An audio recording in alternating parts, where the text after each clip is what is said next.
Hello guys, good morning, welcome to my channel and it's me again, ang inyong Chismosong Kaalda Vlogger. So gusto ko munang magpasalamat sa inyong lahat sa mga walang sawang tumatangkilik, nanonood, sumusuport at sumusubaybay ng mga content ko dito sa aking YT channel. So eto huwag ninyong babaktawan o lalaktawan tong ating content ngayong araw. I'm sure na hindi ninyo pagsisisihan na pinanood nyo to mula umpisa hanggang hulihan, and syempre huwag kayong mag-i-skip ng segments, okay? Mula start to finish, and syempre huwag ninyong kalimutan na i-share, okay? Magugustuhan nyo tong ating main topic for today's video, kaya tara na, dumako na tayo sa ating main topic for today's video. Congratulations kay Alden Richards dahil nasungkit niya ang Most Influential in Entertainment Award. So congratulations Alden. So ito na guys, watch this. Mamaya ipapaliwanag ko sa inyo ng buong buo. So ito na guys, watch this. At kung nakita nyo na ngayong recaps, once again, si Titi o sa mga admins. So maraming salamat sa inyong lahat, kasi kung hindi dahil sa inyo, wala ako dito sa kinalalagyan ko. And syempre, sa mga updates na pinagkakatiwala nyo sa akin na ilabas ko ng ilabas, maraming pong salamat. Kaya eto na, dumako na tayo sa ating main topic for today's video. Like what I said earlier, congratulations unang-una kay Alden Richards dahil nga nasungkit na naman niya ang isang panibagong award before matapos tong 2024. Ito nga, nanalo siya bilang most influential entertainer, most influential in entertainment award. So congratulations kay Alden. So you deserve it. So 'di ba, kahit na tignan ninyo, siya lang ang nakasungkit ng ganyang award, although yung iba 'di ba nakasungkit din like Vice Ganda, 'di ba, nung mga panahon nila, pero panahon ni Alden, 'di ba, yung ibang kabatch ni Alden sa Twins, may nakasungkit na ba niyan? 'Di ba nga 'di ba wala. Maliban lang talaga kung talagang sikat na sikat ka or talagang nag-viral ka dito. 'Di ba? Ibig sabihin nun guys, kahit na binababoy siya ng management niya, marami pa naman din siyang nai-influensyan na youth. Kasi nga 'di ba, napakaganda ng ugali niya na hindi magaspang. 'Di ba, hindi siya barumbado Marte, hindi siya yung katamtaman lang guys ha. Lalong-lalo na guys yung mga nai-influensyahan niyan, yung mga nai-influence ni Alden sa mundo ng entertainment industry. Maraming mga baguhan ngayon na siya ang inspiration or siya yung ginagaya na, 'di ba, siya yung mismo yung nakaka-inspired ng mga aspiring na baguhan or nung mga kahit na kaming mga kabataan lang, 'di ba, just the simple acting or whatever, 'di ba, siya mismo yung magpapatunay na kahit nagaano pa karami na sungkit mong award guys, 'di ba, kung hindi naman magaling sa trabaho, wala din or wala kang nai-influensyahan or wala kang nai-influensyang mga tao.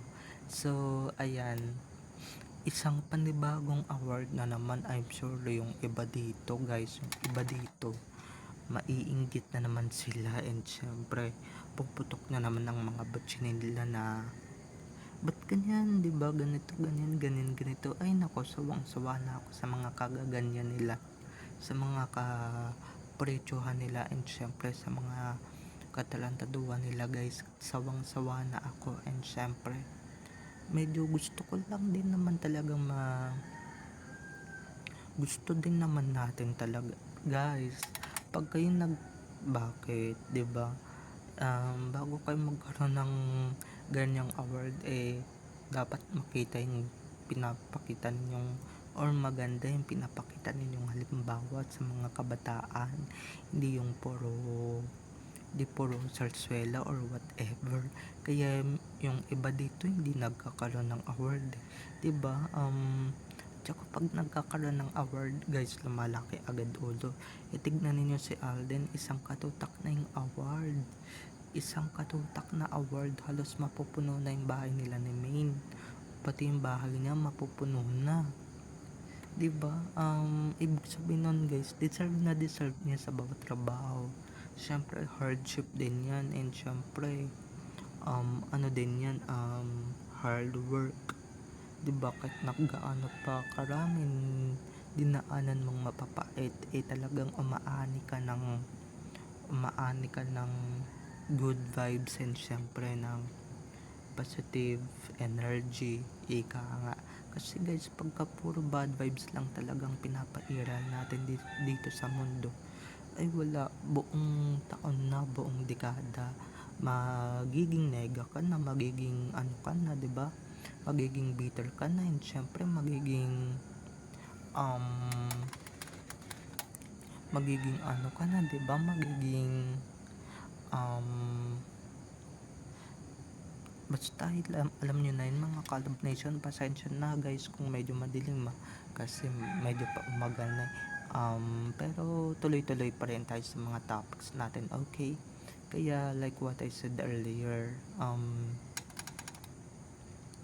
di ba yung iba dyan puro kayabangan, kaya di ba puro kalakihan ng ulo yung inatupag, imbis na maganda ay pakitang halimbawa sa mga kabataan, 'di ba? Di katulad ni Alden, guys, talagang deserve niyang magkaroon ng award, 'di ba?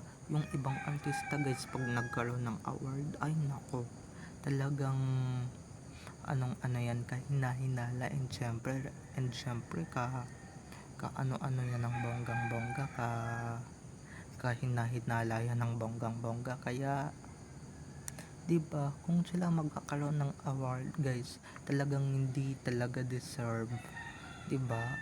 Lalong-lalo na maraming chismis na lumalaganap, pero si Alden, kahit na anong chismis na lumaganap or ikalat ng mga masasama din sa paligid, ay nako, binabaliwala niya lang yan, or binabaliwala na lang niya yan, diba?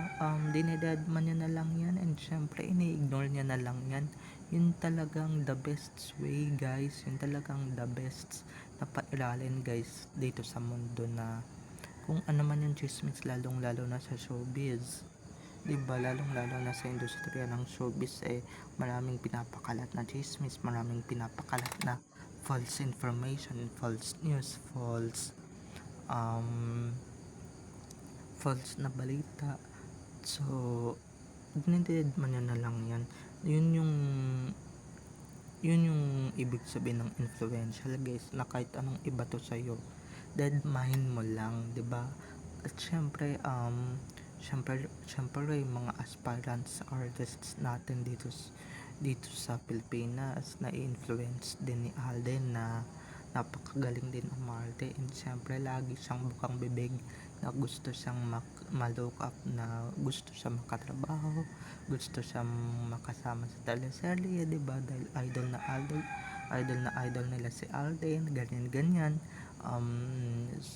'di ba? So marami talaga siya na i-influensyan, kahit na mismo yung mga LL niya na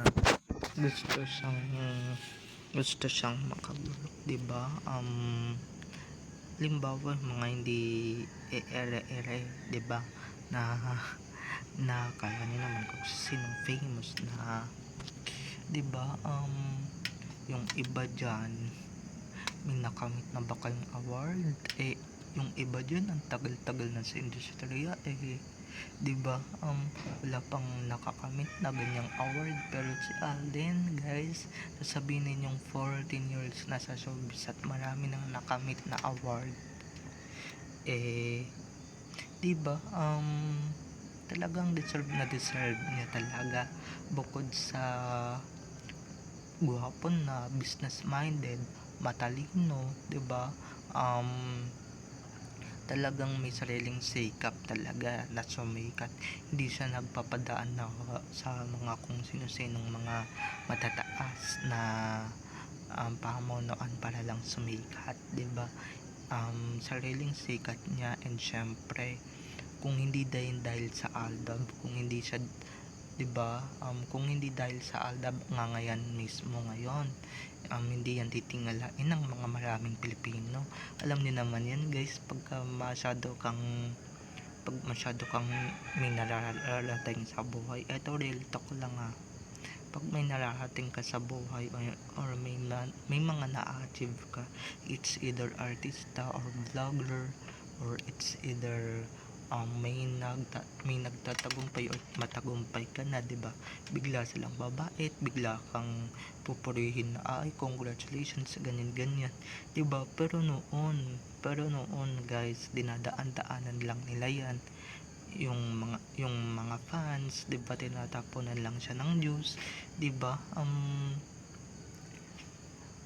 Hindi siya, 'di ba, pinapahiya siya ng mga nanay ng mga naka-love teams niya, 'di ba? At saka sinusuka siya ng mga ka-love teams niya mismo noon. Tapos ngayon, puring-puri na nila si Alden. Palibhasa guys, baligtad na ang earth ngayon, 'di ba? Kung sila dati nasa taas, si Alden na ngayon yung nasa taas, at sila na mismo yung nasa baba.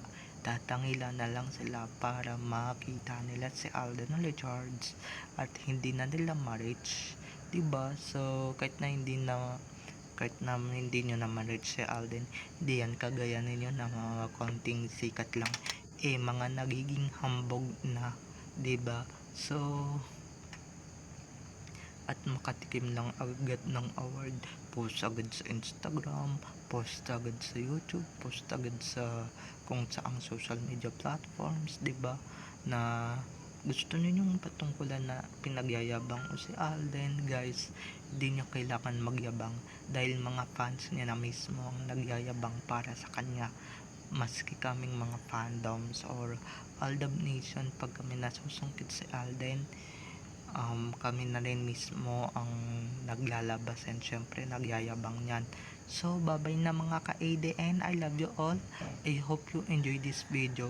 So wag ninyong kalimutan guys na mag-subscribe dito sa aking YT channel, and syempre wag ninyong kalimutan na i-click ang notification bell para sa ganon ma-notified kayo sa mga susunod ko pang i-upload ang mga videos tungkol kina Main at Alden, and syempre tungkol sa kanilang mga ganap inside or outside man yan sa showbiz. Okay, so babay na mga ka-ADN, have a nice day, keep safe and God bless. Merry Christmas everyone, bye bye.